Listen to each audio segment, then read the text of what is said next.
Mendoza, el heredero más adinerado de toda España, poseía absolutamente todo: fortuna, influencia y una novia que para el mundo era la perfección encarnada. Sin embargo, dudaba de lo esencial: ¿el amor de Isabela era auténtico o un reflejo de interés? Movido por esa inquietud, ideó un plan extremo que desconcertaría a todos. Con la ayuda de su médico personal fingiría un accidente terrible que lo dejaría paralizado de cintura para abajo. Quería comprobar si Isabela lo seguiría amando al verlo en una silla de ruedas, dependiente de otros, sin el brillo del poder ni la seguridad del éxito. Pero lo que ocurrió después lo dejaría helado. Mientras Isabela revelaba su verdadero rostro, otra persona dentro de la mansión, alguien que él siempre había considerado invisible, demostraría un cariño tan puro y desinteresado que transformaría por completo su manera de ver la vida. ¿Quién era esa figura misteriosa capaz de amarlo sin condiciones? ¿Y qué sentiría cuando descubriera que todo había sido una farsa? Alejandro observaba Madrid desde su oficina panorámica en el piso 40 del rascacielos que llevaba su apellido grabado en letras doradas. A sus 29 años había heredado el imperio financiero familiar y en solo 5 lo había triplicado, convirtiéndose en el hombre más rico de España menor de 30. Tenía todo lo imaginable: una mansión de 50 millones en La Moraleja, deportivos de colección, yates, jets privados, residencias repartidas por Europa. Por encima de todo, a Isabela Ruiz, la modelo más famosa del país. Juntos representaban la pareja ideal de la alta sociedad, el retrato del éxito y la belleza. Sin embargo, aquella tarde de septiembre, mientras contemplaba el atardecer desde la altura, Alejandro sentía un vacío que el dinero no llenaba. Desde hacía meses lo atormentaba una duda corrosiva: ¿Isabela lo amaba o simplemente amaba su fortuna? Las señales eran sutiles, pero innegables. Su entusiasmo desbordante al recibir joyas o coches contrastaba con su frialdad en las conversaciones sinceras. Desaparecía cuando él tenía días difíciles y reaparecía en cuanto había eventos o cámaras de por medio. Jamás le preguntaba cómo se sentía, solo qué debía ponerse para las galas. Analítico como era, Alejandro entendió que estaba perdidamente enamorado de una mujer que veía en él un banco con piernas. Ese pensamiento, tan amargo como inevitable, lo empujó a una idea tan absurda como brillante: fingir su desgracia. Llamó a su médico y amigo de la infancia, el doctor Carlos Herrera, para proponerle lo impensable: simular una parálisis temporal. Herrera al principio creyó que bromeaba, pero al ver la firmeza en los ojos de Alejandro comprendió que hablaba en serio. Si el amor de Isabela era genuino, resistiría cualquier prueba; si no, el engaño lo revelaría todo. Con la precisión de un cirujano, Herrera preparó los informes médicos falsos: diagnóstico de lesión medular, tratamiento incierto y rehabilitación prolongada. Aquella noche Alejandro apenas durmió, mirando a Isabela mientras descansaba, ajena a lo que estaba por ocurrir. A la mañana siguiente todo estaba dispuesto. El médico organizó cada detalle, contrató enfermeros de confianza, dispuso equipos médicos y dio las instrucciones necesarias al personal. Alejandro llamó a Isabela, que se encontraba en Barcelona en una sesión de fotos, y con voz controlada le relató el supuesto accidente. Su reacción fue exactamente la esperada: sorpresa, incredulidad, lágrimas calculadas y promesas de volver de inmediato. Sin embargo, entre sus frases de consuelo hubo un silencio que Alejandro notó como un bisturí, la pausa incómoda de quien calcula más que siente.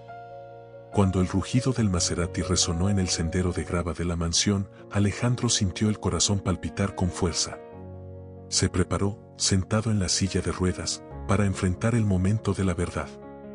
Isabela apareció envuelta en glamour, con tacones de aguja que golpeaban el mármol y un traje rojo de Armani que parecía recién salido de la pasarela. Aún en la tragedia no había renunciado a la perfección estética. Se inclinó hacia él con un dramatismo ensayado, evitando ensuciar el vestido, y lo colmó de palabras dulces sin calidez. Al escuchar que los médicos hablaban de meses o incluso años de recuperación, una sombra fugaz, mezcla de fastidio y decepción, cruzó sus ojos. Mientras ella hablaba de compromisos ineludibles, desfiles y campañas, Alejandro oyó un sonido suave detrás de la puerta. Era Carmen López, la empleada gallega que llevaba 3 años trabajando en la casa. Discreta, silenciosa, con la ropa sencilla de quien no busca ser vista, entró con una bandeja de té. Alejandro la miró de verdad por primera vez. Había algo en su mirada morena, una preocupación sincera, sin rastro de fingimiento. Colocó un cojín detrás de su espalda con cuidado y se retiró en silencio. Isabela, impaciente, aprovechó para atender una llamada, dejando tras de sí solo perfume caro y vacío. Alejandro pidió a Carmen que se quedara un momento. Por primera vez en 3 años le habló como a un ser humano y no como a una empleada. Ella lo escuchó con empatía mientras él confesaba sentirse patético. Carmen respondió con serenidad que no había nada patético en quien lucha. Que lo que necesitaba no era compasión, sino gente que lo quisiera bien. Aquellas palabras, tan simples, lo golpearon con fuerza. Había más verdad en una frase suya que en todos los juramentos de Isabela. Esa noche Isabela durmió en la habitación de invitados para no incomodarlo. Alejandro se quedó despierto meditando en su experimento.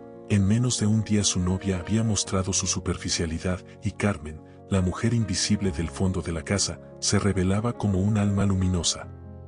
Al amanecer, mientras Isabela partía rumbo a Milán con alivio evidente, Alejandro la vio marcharse sin sentir nada. Desde la ventana de la cocina, Carmen la observaba también, con una mezcla de tristeza e indignación. Nadie más lo notó. Con los días, Alejandro descubrió una nueva rutina. Isabela enviaba excusas vacías por teléfono, pero Carmen llenaba su vida de presencia. Cada mañana aparecía puntual con su desayuno preferido, huevos revueltos, café doble, pan tostado y zumo recién exprimido, y lo hacía con una delicadeza que no fingía. Cada gesto suyo emanaba naturalidad, sin rastro de deber ni compasión. En esos pequeños actos cotidianos, Alejandro empezaba a comprender qué significaba el amor verdadero. Carmen tenía las manos curtidas por el trabajo, pero sus gestos eran de una suavidad infinita. Lo asistía sin hacerlo sentir inútil. Le hablaba sin compasión, lo trataba como a un hombre completo, no como a un enfermo. Un día, Alejandro le preguntó qué la había llevado a Madrid. Carmen dudó unos segundos antes de responder. Contó que su hermana menor había necesitado una operación de corazón sumamente costosa. En Galicia las listas de espera eran interminables, así que había venido a la capital, donde podía ganar mejor como empleada doméstica. La cirugía había sido un éxito 2 años atrás, y ahora Lucía estudiaba medicina en Santiago con el sueño de convertirse en cirujana cardíaca. Alejandro sintió una presión en el pecho. Esa mujer había renunciado a todo por salvar a su hermana, dejando su hogar, su tierra y su familia para cuidar de un millonario desconocido, y él jamás lo había notado. Durante los días siguientes, Alejandro comenzó a fijarse en detalles que siempre habían estado allí, como Carmen tarareaba canciones en gallego mientras limpiaba, como devoraba libros de literatura en sus ratos libres, o como hablaba 3 idiomas con fluidez y poseía una licenciatura en filología que nunca había mencionado. Al 5.º día, cuando Alejandro fingió un fuerte dolor de espalda, ella no dudó, se quedó a dormir en el sillón de su habitación para poder asistirlo. Aquella noche apenas descansó. Se levantaba cada hora para revisar que estuviera bien, ajustarle las mantas, ofrecerle agua sin que él la pidiera. Cerca de las 3 de la madrugada, creyendo que dormía, Carmen se acercó a su cama y le apartó un mechón de cabello con ternura infinita. Luego susurró tan bajo que apenas alcanzó a oírlo. Por favor, recupérate pronto. No soporto verte así. En esa frase había una verdad tan profunda, una emoción tan pura, que Alejandro tuvo que contenerse para no reaccionar. Carmen lo amaba. No su fortuna, no su apellido, sino a él. Lo quería aun cuando creía que estaba roto y dependiente. A la mañana siguiente, cuando ella apareció con el desayuno y la sonrisa de siempre, Alejandro la observó con ojos completamente distintos. Esa mujer llevaba 3 años a su lado, cuidándolo con una dedicación que iba mucho más allá de su empleo. Le preguntó qué haría si él no volvía a caminar. Carmen lo miró fijamente y respondió con convicción. Usted ya es perfecto así. Las piernas no definen a nadie. Sigue siendo el mismo Alejandro Mendoza, brillante, generoso y capaz de hacer reír a cualquiera.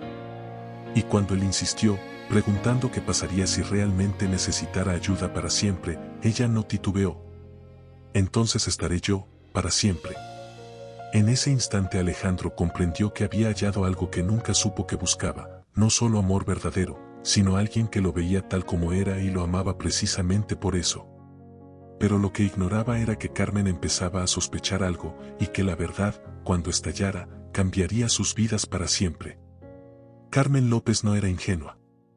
Poseía una licenciatura, hablaba 4 idiomas, y sobre todo, tenía ese instinto agudo de las mujeres que perciben lo que otros pasan por alto. Algunos detalles del accidente no le cuadraban. Primero, Alejandro mantenía un físico demasiado fuerte para alguien con una lesión medular. Segundo, sus reflejos eran impecables. Más de una vez había retirado los pies cuando ella pasaba la escoba cerca. Tercero, lo había visto mover los dedos de los pies mientras dormía. Pero lo que terminó de despertar su desconfianza fue hallar, al limpiar el estudio, informes médicos dejados descuidadamente sobre el escritorio. Carmen había pasado meses junto a su hermana hospitalizada y reconocía los términos técnicos. Aquellos papeles eran demasiado vagos, casi improvisados. La noche del 7º día tomó una decisión.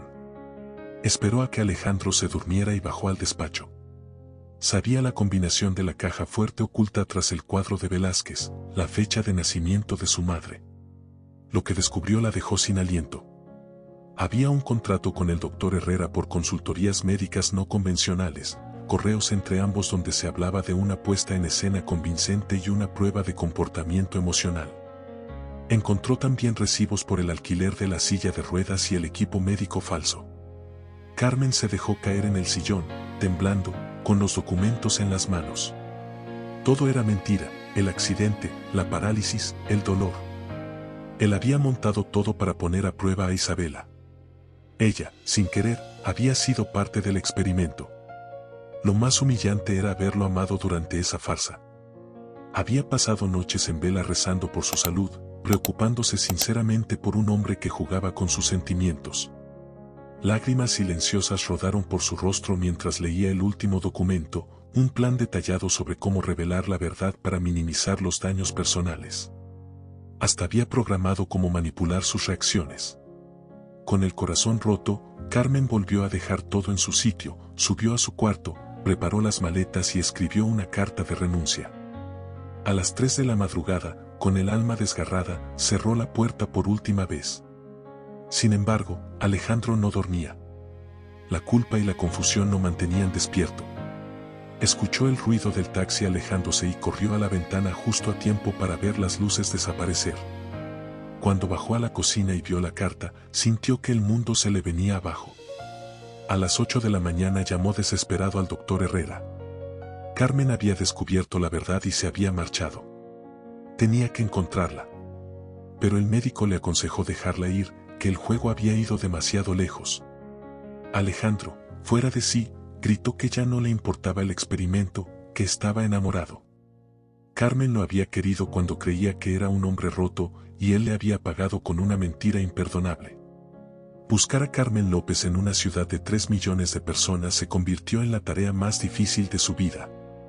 Su fortuna, sus contactos, sus influencias, nada servía. Abandonó la farsa, volvió a caminar, pero por dentro se sentía más paralizado que nunca, prisionero del remordimiento y del miedo de haber perdido a la única mujer que lo había amado de verdad. Contrató agencias privadas, publicó anuncios, revisó hoteles baratos, sin resultados. Solo supo que había retirado sus ahorros, 25.000 euros reunidos en 3 años. Al 5.º día recibió una llamada inesperada. Isabela había vuelto de Milán y lo encontró caminando. Alejandro apenas recordaba su existencia. La mujer por la que había montado todo el engaño le resultaba ahora vacía. Cuando ella propuso ir a Marbella como si nada hubiera pasado, sin preguntar siquiera por su recuperación, comprendió la magnitud de su superficialidad. Rompió con ella en el acto. Esa noche, solo en la mansión, se le ocurrió una idea.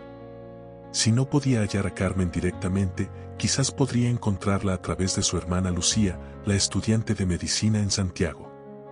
Utilizó su poder para localizarla en los registros universitarios. 2 días después dio con ella, 25 años, 5.º curso de cardiocirugía pediátrica. Sin pensarlo, voló en su jet privado hacia Galicia. Encontró a Lucía en la biblioteca, rodeada de libros de anatomía. El parecido con Carmen era evidente, mismos ojos profundos, mismo aire sereno. Cuando se presentó como el antiguo jefe de su hermana, la mirada de Lucía se endureció. Dijo que Carmen no estaba enfadada, sino destruida. Había llorado 3 días seguidos al llegar a Santiago, le contó todo, el engaño, la humillación, la trampa. Alejandro suplicó saber dónde estaba, confesando que la amaba. Lucía soltó una risa amarga. ¿Así ama usted?, le dijo, rompiendo a quien lo cuida de verdad. Hacerla enamorarse mientras fingía estar inválido, manipular sus emociones solo para poner a prueba a otra mujer. Alejandro se dejó caer en la silla, aplastado por un peso insoportable. Lucía contempló la sinceridad del dolor en su rostro. Luego, con voz firme, le dijo que si realmente amaba a su hermana debía dejarla tranquila. Carmen merecía a alguien que no la engañara, que no la utilizara, que la tratara con respeto desde el primer instante. Alejandro reconoció que tenía razón, que Carmen era demasiado buena para él. Solo rogó que le dijera que su arrepentimiento era más profundo de lo que las palabras podían expresar y que daría todo por deshacer su error. Regresó a Madrid con el corazón más pesado que nunca. Tal vez amar de verdad significaba precisamente eso, permitir que Carmen siguiera su camino lejos del daño que él mismo había causado. Pero lo que Alejandro desconocía era que Carmen, en su modesta pensión de Santiago, había escuchado cada palabra del mensaje que Lucía le transmitió, y esas palabras reavivaron un sentimiento que creía muerto. 2 semanas después del regreso de Alejandro, la mansión de La Moraleja se había convertido en un mausoleo del silencio. Vivía solo, comía poco, dormía aún menos. Había despedido a todo el servicio y pasaba los días sumido en una rutina vacía. Cada rincón le recordaba a Carmen, la cocina donde ella cocinaba con ternura, el salón donde habían compartido sus primeras conversaciones sinceras, la habitación donde había velado por él sin saber que todo era un engaño. La culpa lo consumía. Una mañana gris de noviembre sonó el timbre. Al abrir, encontró a un mensajero con un paquete procedente de Galicia. El remitente, Lucía López. Dentro había una carta y un pequeño objeto envuelto en papel de seda. La carta, escrita a mano, decía que Carmen le devolvía algo que le pertenecía y que tenía algo importante que decirle, pero solo si realmente había cambiado. Si estaba dispuesto, debía verla al día siguiente a las 3 de la tarde en los jardines de Sabatini, donde se conocieron por primera vez. Alejandro desenvolvió el paquete y el corazón se le detuvo. Era el crucifijo de plata que su madre le había regalado a los 16 años, la única joya con verdadero valor sentimental. Durante su falsa parálisis lo había perdido, y Carmen lo había guardado. ¿Pero qué quería decir con que se conocieron en los jardines de Sabatini? Él no recordaba haberse cruzado con ella allí. Al día siguiente llegó 1 hora antes, demasiado nervioso para esperar. A las 3 en punto la vio aparecer. Llevaba un abrigo beige sencillo, el cabello suelto por primera vez y un aire de serenidad melancólica. Se detuvieron frente a frente, en silencio. Carmen sonrió con tristeza y comenzó a hablar. Le recordó un día de 3 años atrás. Ella acababa de llegar de Galicia, insegura y sin trabajo. Había visto un anuncio para una empleada doméstica en su mansión, pero estaba tan asustada que se había sentado en ese banco a llorar.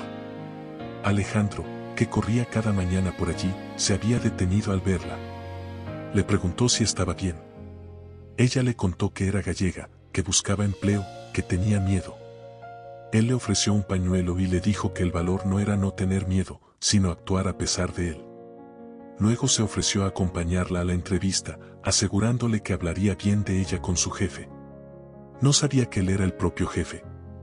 Alejandro recordó de pronto aquella escena. La muchacha del parque, su acento, su mirada temerosa. Carmen confesó que se había enamorado de él ese día, del hombre amable que había ayudado a una desconocida sin esperar nada. Pero al comenzar a trabajar, había visto que se había transformado en alguien distinto, distante, frío, obsesionado con el dinero. Creyó que se había equivocado. Sin embargo, durante la semana de su falsa parálisis volvió a ver al hombre de aquel banco, humano, sensible, capaz de escuchar. Por eso dolió tanto descubrir que todo era una mentira. Alejandro se levantó del banco y se arrodilló frente a ella sobre la hierba húmeda. Le juró que jamás volvería a mentirle, que la trataría como la reina que era, que la amaría con verdad cada día de su vida. Si le concedía una sola oportunidad, dedicaría el resto de sus años a demostrarle que merecía su amor. Carmen lo observó, conmovida al ver a ese hombre poderoso arrodillado por amor, y sintió que el muro de dolor comenzaba a resquebrajarse. Le pidió que se levantara, que la gente los miraba. Él respondió que no le importaban los curiosos, que solo le importaba ella. Cuando le tendió la mano para incorporarlo, ambos sintieron la chispa que siempre había estado latente. Carmen aceptó darle una oportunidad, solo una. A la primera mentira todo acabaría. Alejandro le tomó las manos con una intensidad que hizo que el corazón de ella latiera con fuerza. Una oportunidad era todo lo que necesitaba, y prometió aprovecharla para demostrarle que el amor auténtico existía y que ella lo merecía más que nadie.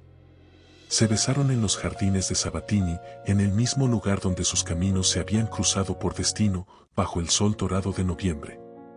Por primera vez, Alejandro comprendió que la verdadera riqueza no se medía en euros ni propiedades, sino en la capacidad de amar sin máscaras. 2 años después se casaron allí mismo, rodeados de 200 invitados, Lucía, ya convertida en cirujana cardíaca, y todos los antiguos empleados de la mansión. Carmen conservaba su sencillez, su dulzura, su humildad. Alejandro, en cambio, se había transformado en el hombre que ella había visto desde el principio, generoso, humano, capaz de amar con verdad. Cada domingo, al pasar por aquel banco, se detenían unos segundos a agradecer al destino. Un amor nacido de la bondad, fortalecido por la verdad y florecido en la segunda oportunidad que todos merecen cuando el amor es sincero. Dale me gusta si crees que el amor real mira más allá de las apariencias. Comenta qué parte te tocó más el corazón. Comparte para inspirar a quienes creen en las segundas oportunidades. Suscríbete para más historias de redención y amor verdadero. A veces una mentira revela la verdad. A veces perderlo todo te enseña lo que realmente vale. Y a veces el amor más grande es aquel que llega cuando ya habías dejado de buscar. Porque el amor genuino no mira la cuenta bancaria, sino la del alma.